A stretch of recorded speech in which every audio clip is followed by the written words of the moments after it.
Well, hello there! It's so good to see you. Kirby. He's not only such a lovable little lad, he's very flexible. Many of us will first think of copy abilities, platforming, and the cute whimsical worlds of the universe when we first say Kirby, but he is so much more than that. There are some series that stay very close to what they're known for, like Zelda or Metroid. And given they do have their hardcore audiences, but they also do tend to step into the strange spin-off sequence every now and then. Kirby, however, despite not being as big as Mario, is the franchise that Nintendo truly is not afraid of experimenting with. Kirby's played Puyo Puyo, split up into a bunch of tiny mini Kirbys, had Smash Bros. Like 2D fighting games, experimented with motion controls on the Game Boy, was a golf ball, a pinball, a ball you draw around, twice even, a very hungry ball. They took the entire inhaling and copy ability identity away, traded it for a whip rope-like mechanic, and made it into one of the most comfortable snuggle up with a hot chocolate kind of games like ever. He can do it all. So of course, sooner or later Nintendo would have to make the spin-off that everybody was making during this era, the kart racer. But this is Kirby. We already have a vehicle within the universe that we can take advantage of. Take that idea, expand upon it, and after a troubled development cycle, have Masahiro Sakurai spend 3.5 months to fix it, and we obviously have a winner on our hands, right? Right? I feel like there's a lot of mixed opinions about this game. There are those who really love it, and those who have no idea what we're talking about don't always understand where we're coming from. This isn't just a racing game, nor is it meant to be entirely viewed as such. With that in mind, let's take a look at one of Kirby's most unique titles, a surprisingly defining game for this franchise and beyond. Kirby Air Ride.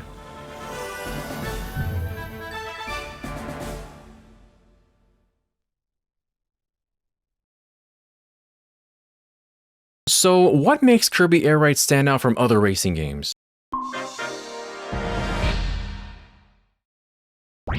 One of the biggest, most notable aspects of this game are the controls. Or maybe it's more appropriate to say that it's the simplicity of the controls. It's part of what allowed this game to exist alongside other racers like Mario Kart Double Dash and F-Zero GX, all of which were released in 2003. In those games, you hold down the A button to accelerate and rarely ever find a need to brake in casual play, right? In Kirby Air Ride, you are always automatically accelerating forward, and you press the A button to brake. That's it, move and brake. That is the whole list of controls. Huh? To be precise, when you press the A button, Kirby physically pushes down the front of the Air Ride machine to the ground. This contextually has a lot of different effects. If you're near a boost pad or an interactable button, it will only activate if you tap the button while you're over it on most machines. If you're soaring in the air after launching up, pressing A will push you back down to the ground if needed. Most importantly, when you hold down the button, this meter will start charging up. At max, letting go will give you a boost. This is how drifting is implemented into this game. Hold on a sharp turn and release the boost out of a corner. It's a bit useless to boost while going on a straightaway otherwise. There's a few other applications of these limited controls. Pushing left and right on the stick, for example, will allow you to do a spin attack.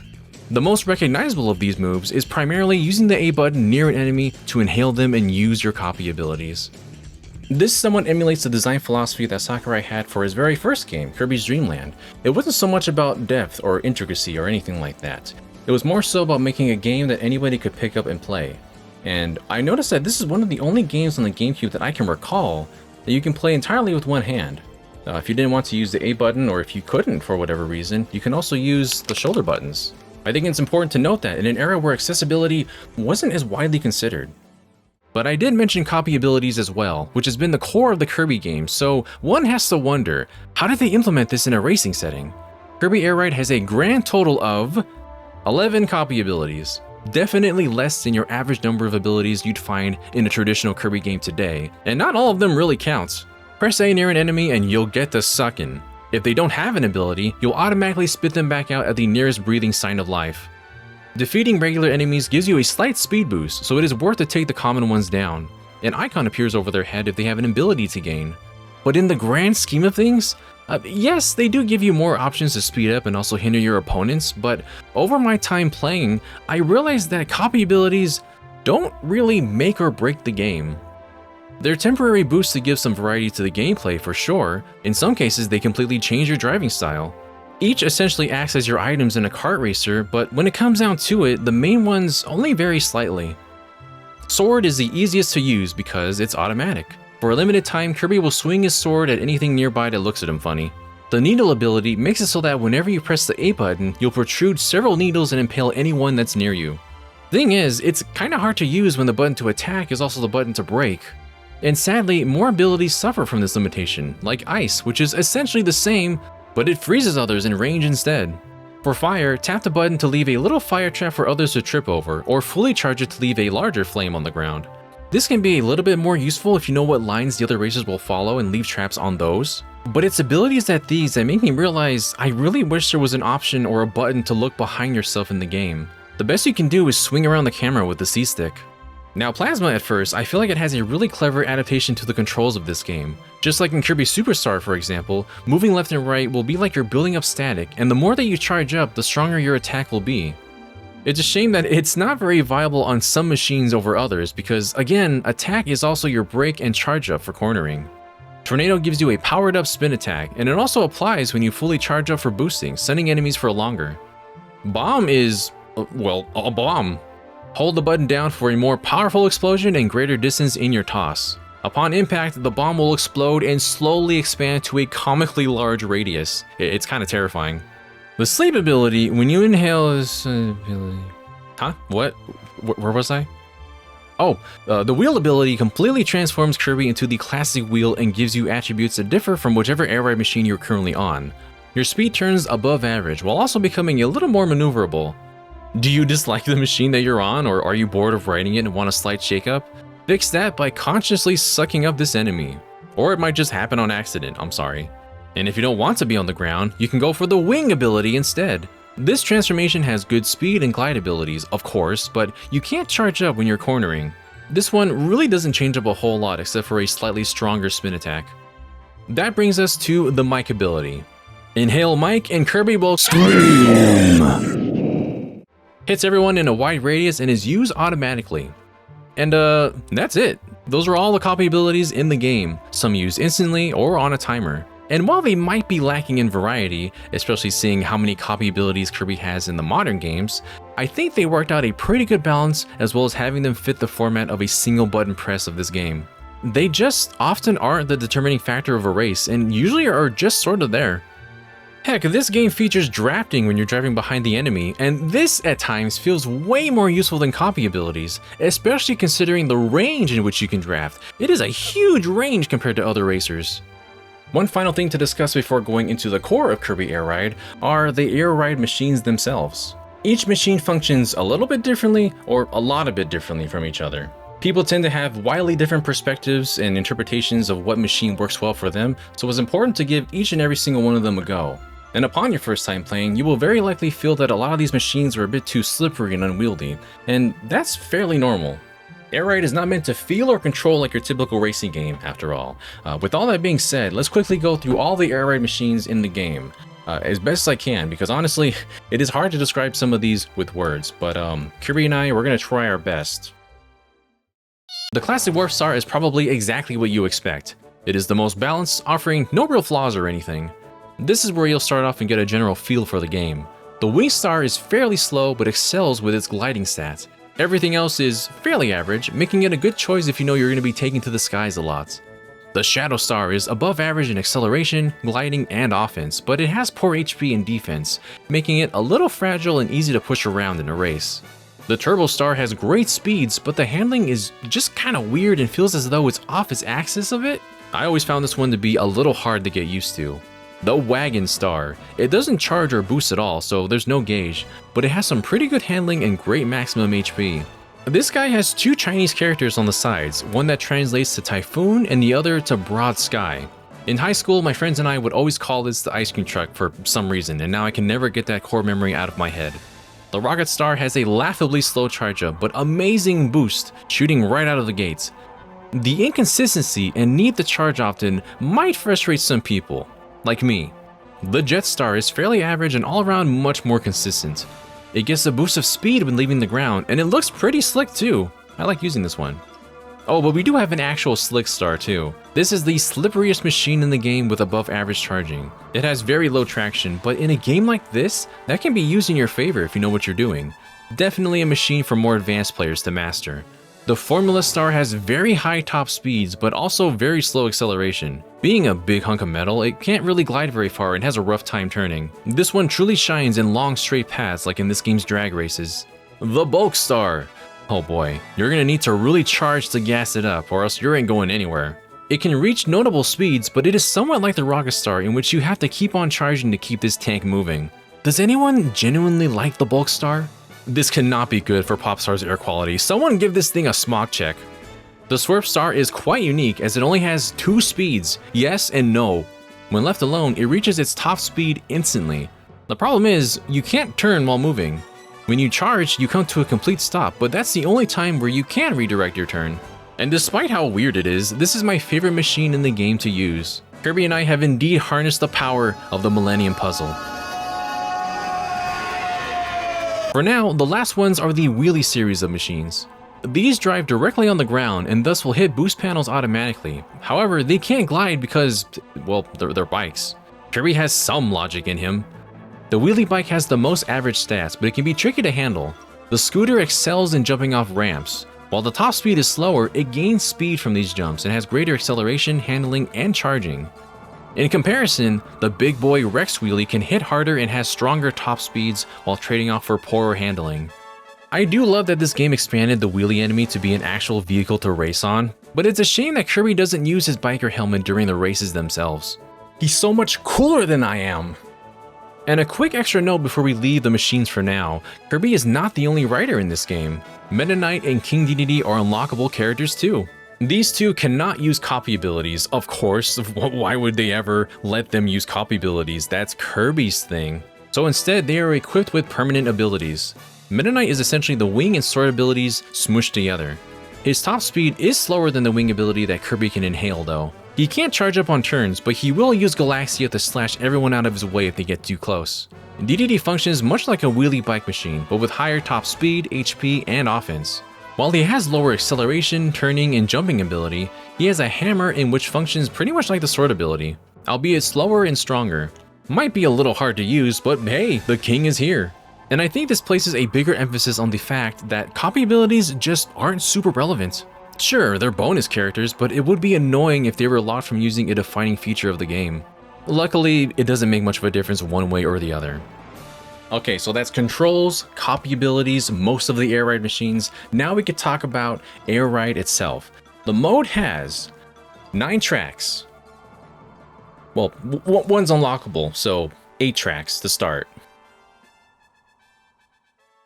This might be a shorter video than I thought.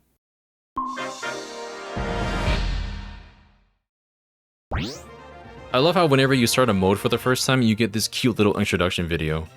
You can definitely feel the fingerprints of Sakurai and his team with things like this, very briefly explaining the controls in-game like those Smash Bros. Tutorials.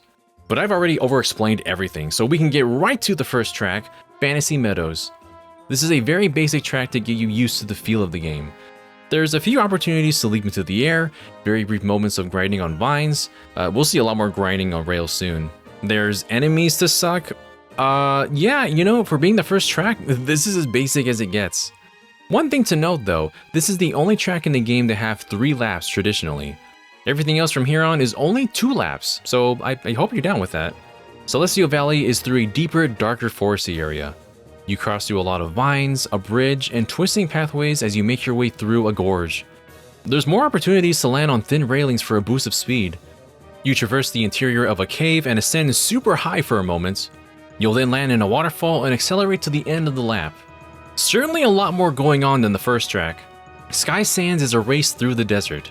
I try and just tell myself that this is Rockstar from Kirby 64 so I can make myself feel better.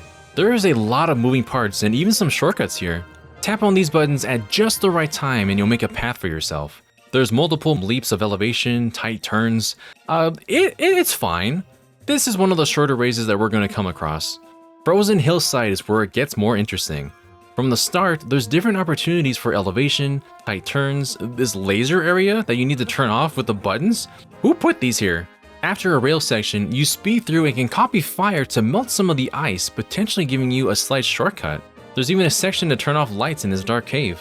There's a half-pipe section, and then this area where you can press a button to push the sides of the walls away? This one track alone puts more ideas into it than pretty much everything we've seen thus far. Magma Flows. Now here's a place that wants to set the scene. This one really puts the iconic Kirby big band theming to work. I think the visuals are definitely the strongest here, from flying between burning craters, taking a stairway up that guides you in and through the volcano. Then you go through a section with giant flaming dragons. They suddenly went really hard with these tracks. Beanstalk Park, while seemingly another grass stage, takes place in the sky. I love taking the swirling grind rail here. And not long after, if you time it well, you can take the Ferris wheel instead of hiking up the normal track. There's lots of vines and alternate paths to take, which I really appreciate in a racing game. After one more ride on the rails, you reach the finish. Definitely feels the most, roller coaster-like compared to the other tracks. Then we have Machine Passage, which changes the mood entirely. This has multiple places where you can take alternate paths. You also get shot out of a cannon. That's different. The tone is kind of more sinister and the music feels almost non-Kirby-like in some places, but overall, it's sort of okay. As long as you ignore the fact that it has a three-eyed eldritch horror monster in the background, it's all good. I think the layout compared to previous tracks doesn't feel as inspired and a little more generic, which, sort of fits a mechanical manufactured location the more I think about it. But now we arrive at Checker Nights. I don't really know what to call the theme or biome of this track. A checker, I guess. You take some pretty average winding turns, followed by this area where the floor makes randomly appearing ramps. And then you take the rails to an underwater civilization? There's rails, rotating cubes, spinning cylinders, half pipes. What in the world is happening? We then fling back up to the surface where we can hit these tiles and go spinning for a while. After a few more turns, you approach this building where you can press a button to allow or deny a shortcut to the finish line. It's kinda nonsensical, but I love it. And the theme here really elevates the experience. Fun fact, the song for Checker Nights originally played in the Kirby Right Back Atcha anime, and then was adapted for this game. You might not have heard it because it didn't play for the English versions of the show for some reason. Oh, but we're not done. After you race a cumulative total of 100 laps in Air Ride, you unlock the final stage, the Nebula Belt. And this is probably the worst track in the game. In fact, this might be the worst track I've ever raced on in any game. It's so sad to say this for what is, or at least should, be like the Rainbow Road of Kirby Air Ride. But it's just straight lines, no enemies, no elevation except a couple of jumps, and only copyability roulettes which give you a random one each time. It is so boring. I literally have no notes other than this. That's the whole experience. I guess you can all go Formula Stars and drag race it? I don't know, but it's not a very climactic end to a set of only 9 races. And yeah, that's kind of a problem. For what you might assume to be the main mode named after the game, there's only about half the tracks you would find in a Mario Kart game at the time. And unfortunately, not all of these are good. I think about half of them are compelling enough for me to want to actively play over and over again. This game gets a lot of help from the introduction of the checklist as far as replayability goes. For each mode, there are 120 objectives to complete, meaning there's 360 in all. Many of these you'll get by playing the game normally, and when you do, it will give you a hint to the adjacent objectives. And it's not all about just racing others. Sometimes you'll have to do free run objectives, which are basically time trials. You may have to use a copy ability a certain way, destroy specific terrain, or place with an air ride machine that you don't use often. There are so many objectives, and it's what's inspired me to keep playing, because some of these give rewards. You can unlock alternate Kirby colors, more air ride machines, and even alt remix music that can play during races. If an objective seems too hard, you can also eventually unlock these purple squares that will complete an objective for free. This was the very first time that Sakurai applied the checklist system before using it in games like Kid Icarus Uprising's Treasure Hunt. You have also likely seen this being used in every Super Smash Bros. Game since Brawl. This was achievements before achievements ever became a thing, and I was addicted to tackling every single challenge for 100% completion. That's pretty much all I got on Air Ride. There's no Grand Prix, thus no trophies to earn, and if you notice, none of these stages really called back to other Kirby games. It was just grass, sand, sky, fire, and so on. But whatever. Let's move on to the second main mode on this list, Top Ride. Surely there can't be even less content here.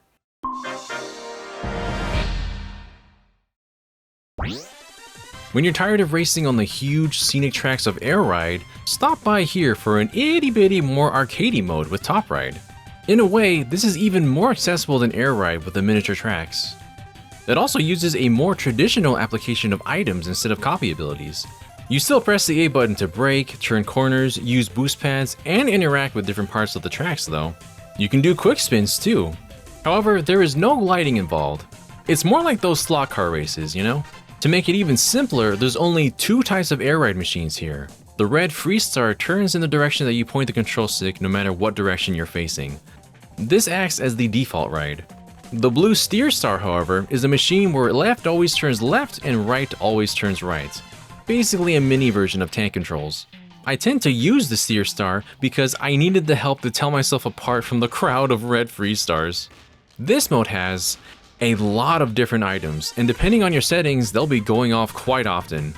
I don't think I need to go into detail for all of these, they're pretty self-explanatory.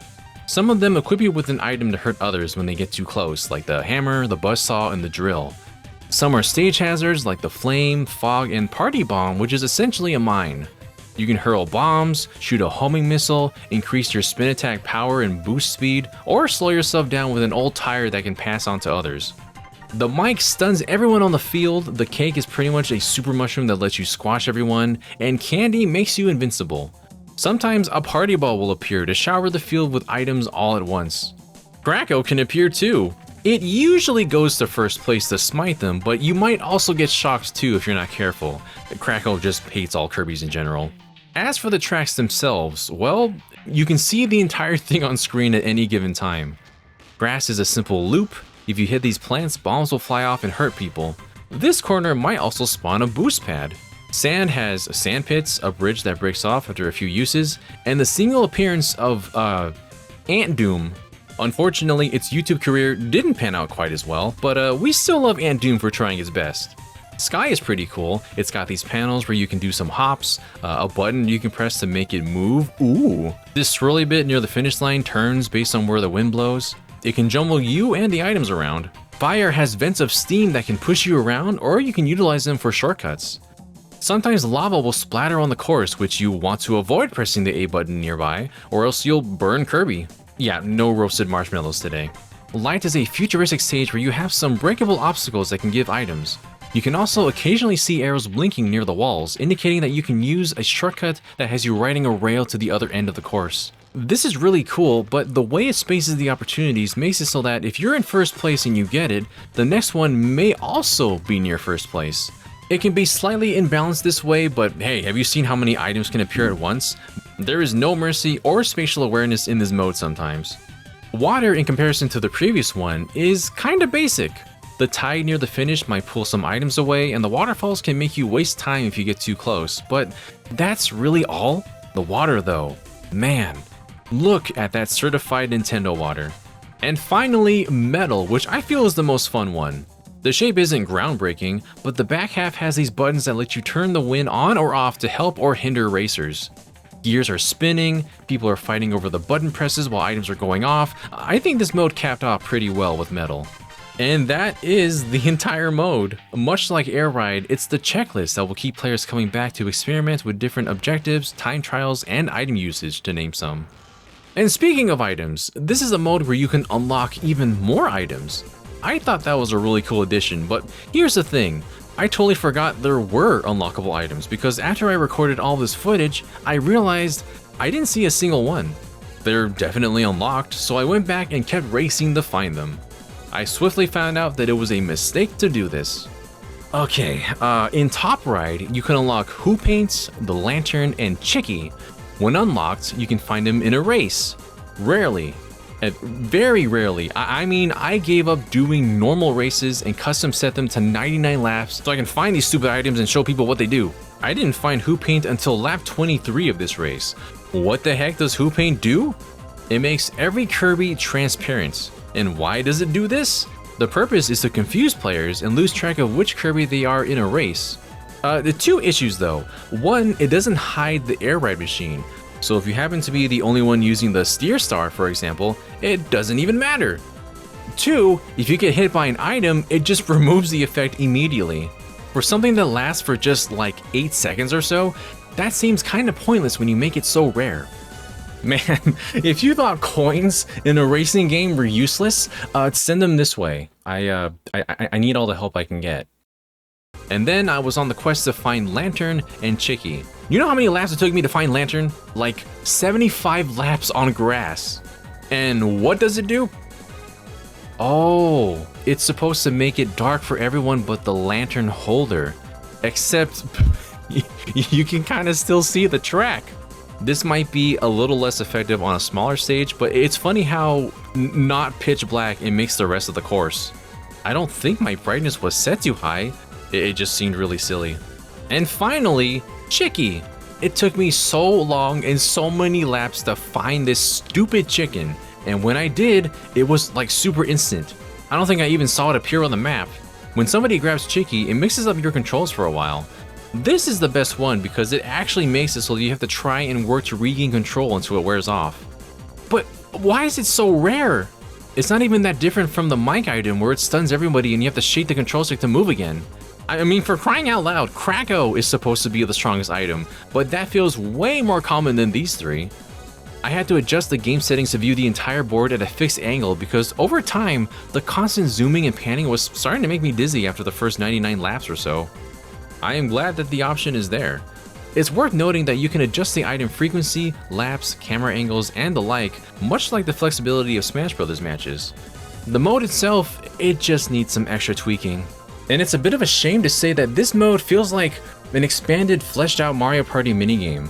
It's an enjoyable break, but there's just not enough sauce here that I would dedicate an entire mode to it. Top right enjoyers, I have nothing against you, it is just my opinion. But that leaves one mode left, and I'm sure you know exactly which one it is. It is the mode that everyone, including myself, will never shut up about. This is City Trial.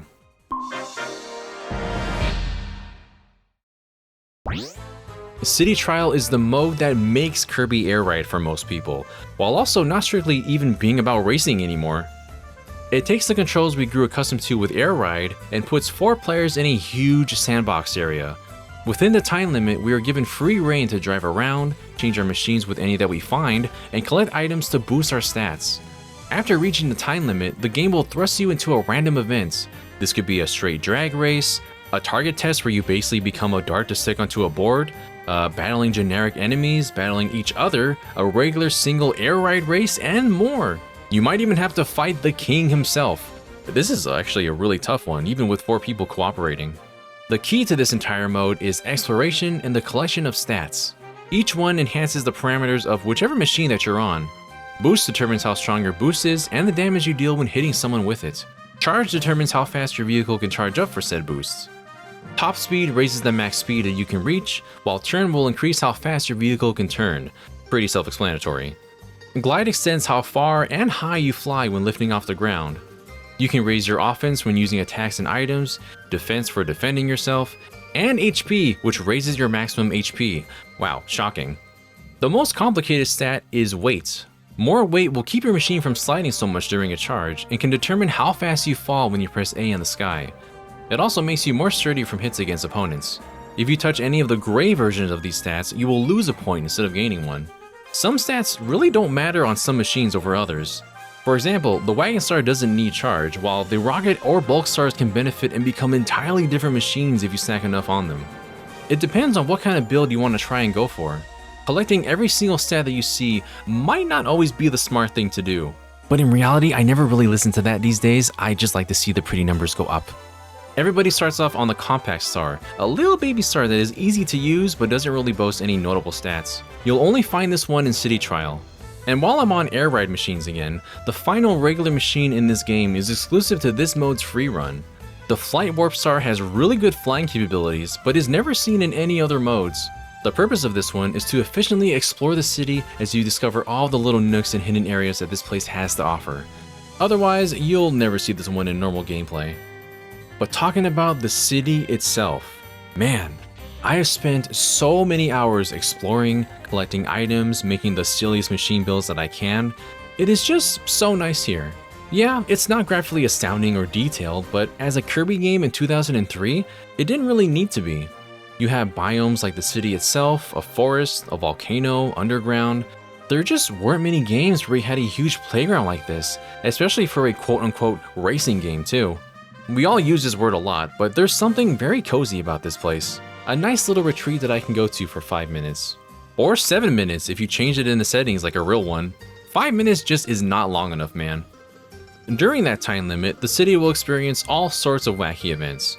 This can include the rail station suddenly combusting, an attack from Dynablade, hack stealing all the items in play, and the extinction of all life as we know it. Beyond that, this game is the origin for one of the single most iconic visuals that ever emerged from the franchise, the legendary air ride machines. Well, sorta. At any point during a city trial run, you may come across an unusual 3-dimensional item laying around. When you pick it up, you hear a very powerful affirming chime. This is one of 3 parts of a legendary air ride machine. These emerge exclusively from red boxes, but are pretty rare. If you manage to collect all 3 in a set, you'll assemble either Hydra or Dragoon, one modeled after a powerful rhino beetle. An interesting coincidence considering Sakurai worked on the handheld version of Kochu Uja Mushiking, a beetle battling series based on the arcade game, just a few years later. Was it a sign?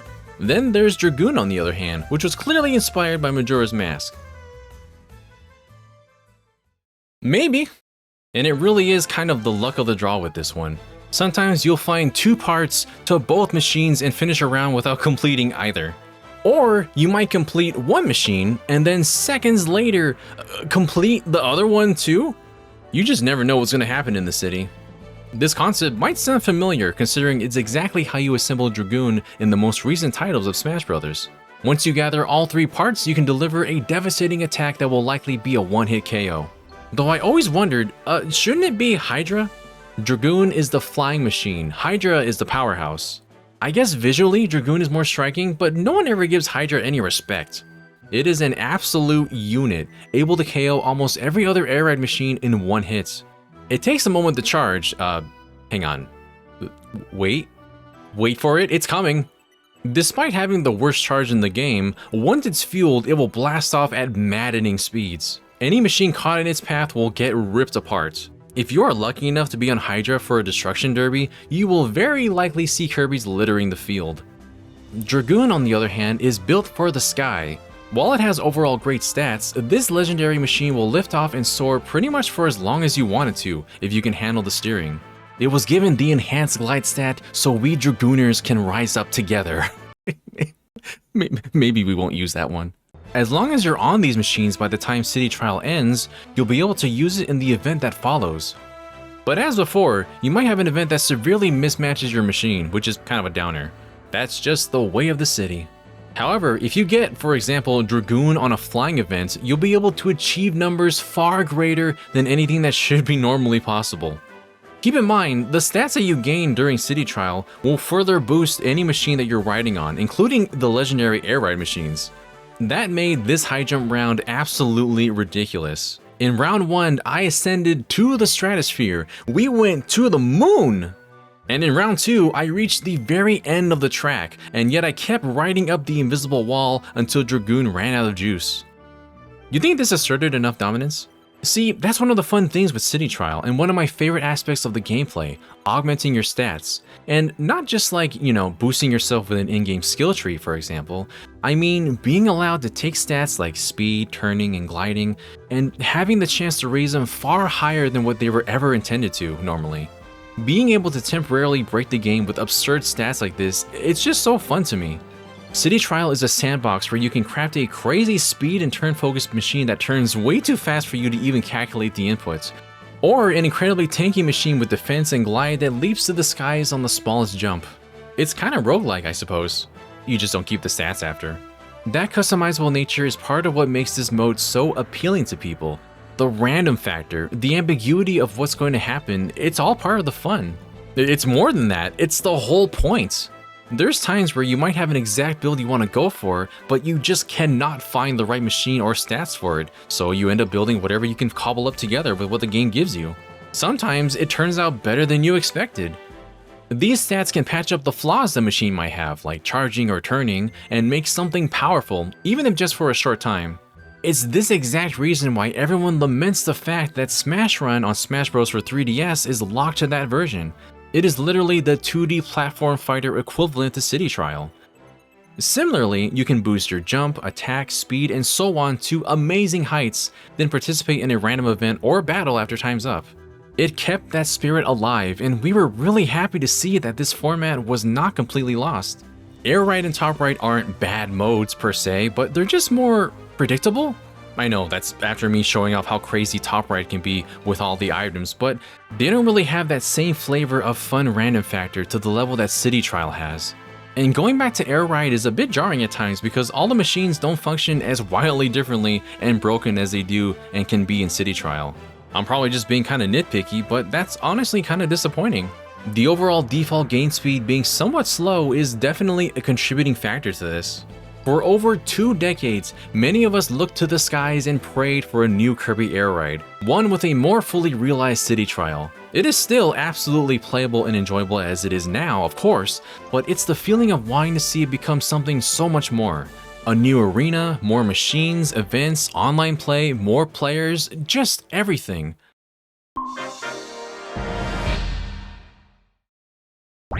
And with that being said, that is pretty much everything that this game has to offer. Arguably not a full course meal to some, but a very tasty snack. Oh, and there's also LAN! I don't think I've ever seen this myself, but you can connect multiple GameCubes together and play that way. Definitely not as engaging or memorable as the 16-player races that Mario Kart Double Dash could accomplish, but the team made sure to give players options. In some ways, the GameCube might have been slightly ahead of its time. Not long before recording this, we saw a lot of the sequel, Kirby Air Riders, through Sakurai himself. It looks a lot like more of the same Kirby Air Ride from before. And you know what? Good! That's what I wanted. That's what a lot of us wanted. I don't need to have like a third mode of transportation, transforming vehicles, or for the game to be open world. I don't know, whatever is popular or hot with the trends these days. There are in fact people out there who just want more of the same, just expanded on. Air Riders doesn't really seem to rely on adding completely new features, it's more about refining what was already made. And if you couldn't tell by now, there was a lot of room for refining. I can also finally stop feeling like I don't have any friends to play multiplayer with. You know, the more of these videos that I do, the more I lament growing up as an only child with just Nintendo consoles. It was just a very sad, lonely experience. If you have friends to play games with locally, don't take them for granted. You never know when your player 2 or 3 are just not going to be there to come over anymore. The development cycle of the original did not leave a lot of room for creativity. Many of the assets made were reconfigured for the version of Air Ride that Sakurai worked on for only 3.5 months. Even with assets made already, that is a crazy turnaround time for a game that remains a personal fan favorite for the very few that played it, including myself. It has been over 20 years, and I've never been so happy to just get more of the same. And that's pretty much it from me. Did you all play Kirby Air Ride back in the day? Did you find it underwhelming, or have you been craving a sequel as badly as the rest of us for more than half of your life? I would love to know down below, and especially if you're thinking of giving Kirby Air Riders a shot. You know, it didn't really occur to me until recently, but I have done a video on pretty much all of the major first-party racing games on the GameCube now, including Mario Kart Double Dash and F-Zero GX. So if you want to see more of my antics, I will leave one at the very end of the video here. Thank you all so much for watching. Stay tuned to GVG for more Kirby videos and me telling you that the Swerve Star is the best air ride machine. Alright all, take care of yourselves, till we meet again.